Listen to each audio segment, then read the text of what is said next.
siku za karibuni kuna watu tumeingia katika mawazo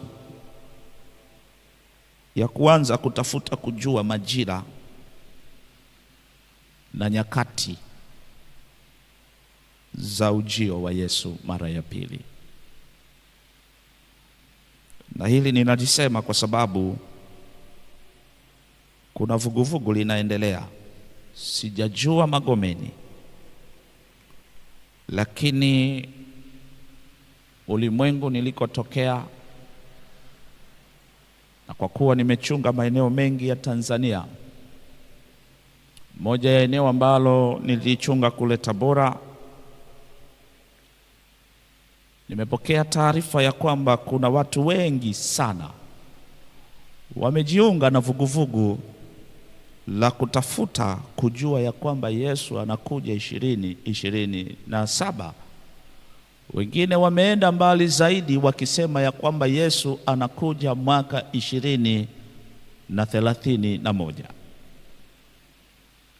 Wakifanya calculation vizuri kabisa, wakiweka unabii katika nafasi yake. Lakini neno la Mungu linatuambia sio kazi yetu, sio kazi yetu kujua majira, kujua nyakati, ya kwamba kati ya wakati huu na wakati huu Yesu anakuja.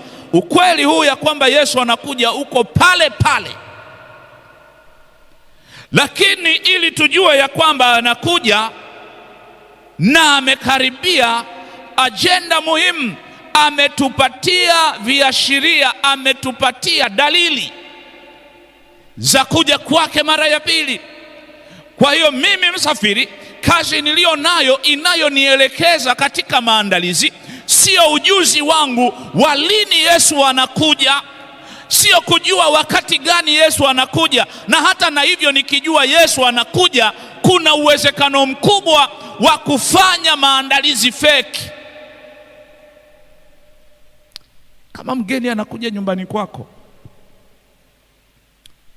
unaweza ukahangaika kusafisha kochi ambalo hujawahi kuwaza kulisafisha.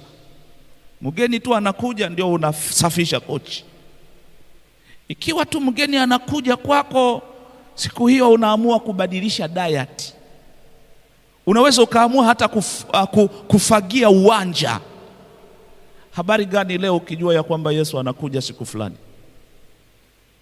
Ili Yesu alilificha ili tusije tukawa na maandalizi feki tunapomngojea. Hilo limefichwa kwetu ili tusiwe na maandalizi feki. Na hata na hivyo Mungu hataki watu feki watakaosukumwa na tarehe na siku ya kuja kwake. Anahitaji watu watakaojiandaa kikamilifu bila presha ya siku wala saa ya kumpokea huyo mgeni ajaye.